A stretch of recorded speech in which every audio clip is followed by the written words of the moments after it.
अस्सलाम वालेकुम रहमतुल्लाह and welcome back to my channel best medical channel. आज हम शिस्टोसोमा के बारे में पढ़ेंगे। शिस्टोसोमा ये एक इंटेस्टाइनल ट्रेमाटोड है या जिसको फ्लक्स भी बोलते हैं। और शिस्टोसोमा जिस ग्रुप से बिलोंग करता है उनको बोलते हैं ब्लड फ्लक्स। ये एमसीक्यूज में भी आता है कि शिस्टोसोमा को ब्लड फ्लक्स भी बोलते हैं। इसको इस वजह से ब्लड फ्लक्स बोलते हैं कि क्योंकि ये जो है ना ब्लड के थ्रू ब्लड में रिजाइड करते हैं और ब्लड के थ्रू फिर ये बॉडी में सर्कुलेट करते हैं और डिफरेंट जगहों पर ये अपना इफेक्ट शो करते हैं। तो चूंकि ये मेनली ब्लड में होते हैं, वहाँ पर रिजाइड करते हैं, तो इस वजह से इनको ब्लड फ्लक्स बोलते हैं। शिस्टोसोमा मानसूनी ये एक हर्मेफ्रोडाइट ट्रेमाटोड है। हर्मेफ्रोडाइट ट्रेमाटोड का मतलब ये है कि यहाँ पर एक ही ट्रेमाटोड में मेल फीमेल दोनों सेक्सेस होते हैं। यहाँ पर इस तरह होता है कि यहाँ पर जो मेल होता है, मेल के बॉडी में एक कैविटी होती है जिनको बोलते हैं शिस्ट या गाइनोकोफोरिक कैनाल। यानी ये जो मेल जो होता है ना, अगर हम इस तरह मेल बनाए तो उसके बॉडी में एक इस तरह कैनाल होता है जहाँ पर फीमेल रिजाइड करती है। उसके फीमेल के मज़े होते हैं क्योंकि वो मेल के साथ चिमटी रहती है, वहाँ पर खूब अंडे देती है। उसके साथ एक कैनाल होता है जिसको बोलते हैं गाइनोकोफोरिक कैनाल या शिस्ट। तो यहाँ पर फीमेल जो है ना उसके मज़े है क्योंकि वो मेल के साथ तो घूमती रहती है, वहाँ पर उसके बॉडी में एक कैनाल में होती है, उस वहाँ पर अंडे देती है। इस वजह से इसको हर्मेफ्रोडाइट बोलते हैं। शिस्टोसोमा के 3 स्पीशीज होते हैं। एक होता है शिस्टोसोमा मानसूनी, एक होता है शिस्टोसोमा जापोनिकम, एक होता है शिस्टोसोमा हेमाटोबियम। शिस्टोसोमा मानसूनी और जापोनिकम ये जो है ना जीआईटी में डिफरेंट डिजीज काज करता है, जबकि शिस्टोसोमा हेमाटोबियम ये यूरिनरी ब्लैडर में डिजीज काज करता है। बाकी एक अगर हम इसके मार्फोलॉजी को देखें तो इसके जो कैरेक्टरिस्टिक ईग होते हैं डिफरेंट शिस्टोसोमा स्पीशीज़ के, मिसाल के तौर पर ये एमसीक्यूज में भी आता है कि शिस्टोसोमा मानसूनी के जो ईग होते हैं उनमें कैरेक्टरिस्टिक पॉइंट ये है कि उनमें एक लार्ज लेटरल स्पाइन होता है। यानी ये उसका ईग है, उसमें एक लार्ज लेटरल स्पाइन होता है। जबकि शिस्टोसोमा जापोनिकम के ईग का कैरेक्टरिस्टिक पॉइंट ये है कि इसमें रूडिमेंट्री स्मॉल लेटरल स्पाइन होता है। यानी मानसूनी में एक लार्ज लेटरल स्पाइन होता है उसके एग में, जबकि जापोनिकम के एग में एक स्मॉल रूडिमेंट्री लेटरल स्पाइन होता है। जबकि शिस्टोसोमा हेमाटोबियम के अगर हम एग को देखें तो वहाँ पर हमें लार्ज टर्मिनल स्पाइन देखने को मिलता है। तो ये जो कैरेक्टरिस्टिक फीचर है इसी के बुनियाद पर हम जब लेबॉर्ट्री डायग्नोसिस करते हैं तो वहाँ पर हम उसके एग को देखते हैं कि वो किस किस्म का एग है और उसके तौर पर हम उसको डायग्नोस करते हैं। अब सवाल पैदा होता है कि इसके जो होस्ट है शिस्टोसोमा के वो कौन कौन है। तो जो डेफिनेटिव होस्ट है जिसमें एक्चुअली जो सेक्सुअल रिप्रोडक्शन करता है वो ह्यूमन है, और जो इंटरमीडिएट होस्ट है वो स्नेल है। तो ये एमसीक्यूज में भी आता है, ये 2 एमसीक्यूज है कि डेफिनेटिव होस्ट ह्यूमन है, इंटरमीडिएट होस्ट स्नेल है। और दूसरा एमसीक्यूज ये भी आता है कि शिस्टोसोमा स्पीशीज का इन्फेक्टिव फॉर्म कौन सा है। जब वो ह्यूमन बॉडी को इन्फेक्ट करता है तो कौन सा फॉर्म किस फॉर्म में इन्फेक्ट करता है। तो वो एमसीक्यूज में सरसेरी या सरकेरी ये एक इन्फेक्टिव फॉर्म है शिस्टोसोमा स्पीशीज का। अब हम इसके लाइफ साइकिल की तरफ आते हैं।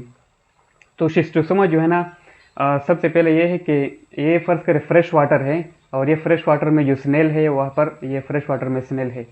तो इस तरह होता है कि स्नेल जो है ना जब ये रिलीज करता है शिस्टोसोमा स्पीशीज को, तो जो सबसे पहले शिस्टोसोमा स्पीशीज होते हैं उसका एक टेल भी होता है, इस तरह टेल भी होता है। तो ये जो है ना जब ह्यूमन बॉडी को सरकेरी जो होते हैं सरकेरी ये जब ह्यूमन बॉडी को पिनेट्रेट करते हैं स्किन को, ये एमसीक्यूज में आता है कि ये स्किन के थ्रू पिनेट्रेट होते हैं। तो ये जब स्किन को पिनेट्रेट करते हैं तो ये इसका जो टेल है ये लास्ट हो जाता है। यानी पहले इसका टेल होता है लेकिन जैसे ह्यूमन बॉडी को पिनेट्रेट करते हैं तो ये इसका टेल लास्ट हो जाता है और इससे शिस्टोसोमियोली बनता है। यानी इस तरह शेप शिस्टोसोमियोली बनता है।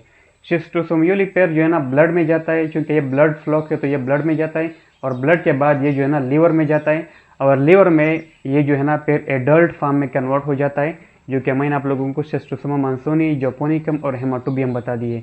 इसके बाद ये होता है कि लीवर से फिर ये मानसूनी और जापोनिकम जो है ना ये मेजेंटेरिक वेन्यूल में आते हैं, मेजेंटेरिक वेन्यूल में। और जो शिस्टोसोमा हेमाटोबियम है वो जो ब्लैडर के वेन्यूल है वहाँ पर वो ब्लैडर में आता है। तो मानसूनी और जापोनिकम ये एमसीक्यूज पॉइंट है कि ये जीआईटी में डिफरेंट डिजीज काज करते हैं, और जो हेमाटोबियम है वो ब्लैडर यूरिन ब्लैडर में डिफरेंट डिजीज काज करते हैं।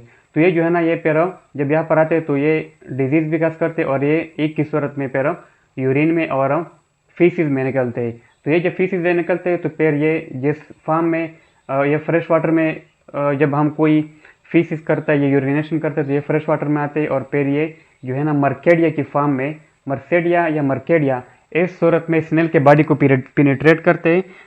एग्स जो है ना इससे मर्केडिया बनते हैं और मर्केडिया जो है ना फिर स्नेल के टिश्यू को पिनेट्रेट करते हैं।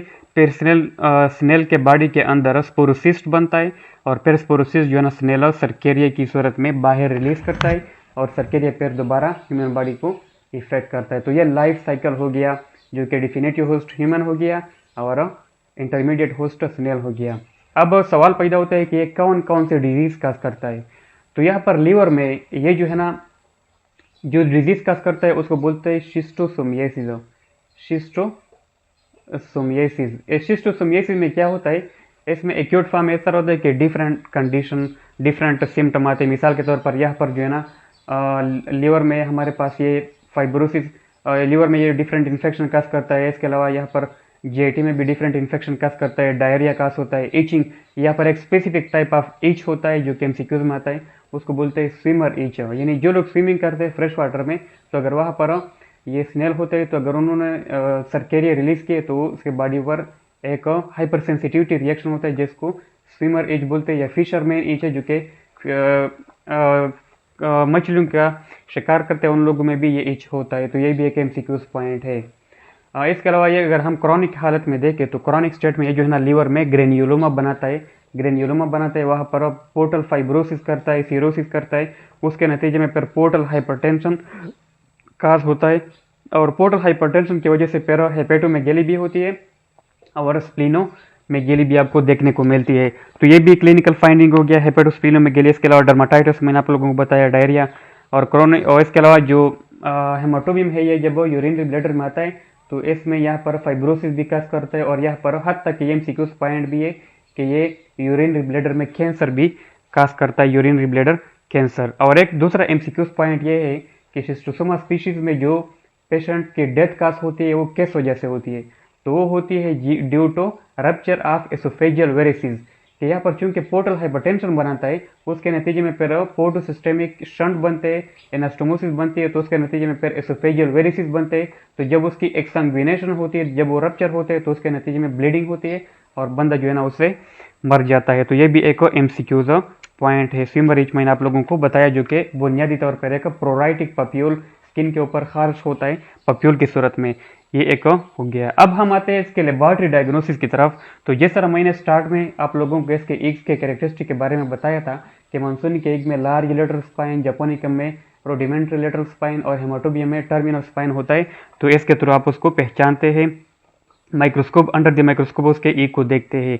यहाँ पर सीरोलॉजिकल टेस्टिंग, अगर एंटीबॉडी वगैरह एंटीजन को आप मालूम करें तो वो इतना अहमियत का हामिल नहीं है। हम इसको किस तरह प्रिवेंट करेंगे, तो उसके लिए हम प्राजिक्वांटिल देते हैं जो कि प्रोटोजोम पैरासाइट को किल करता है। तो प्राजिक्वांटिल जो है ना, इसके थ्रू हम इसको ट्रीट कर सकते हैं। इसकी प्रिवेंशन के लिए ये है कि हम प्रॉपर डिस्पोजल करें ह्यूमन वास्ट की, जो हम फीसिस करते हैं या जो अदर वास्ट है उसको प्रॉपर डिस्पोज करें, और इसके साथ साथ जो स्नेल होस्ट है उसको हम एरेडिकेट करें, और ख़ासकर उन जगहों में हम स्विमिंग न करें जहाँ पर ख़तरा होता है इन्फेक्शन का। तो ये प्रिवेंटिव मेजर हो गए।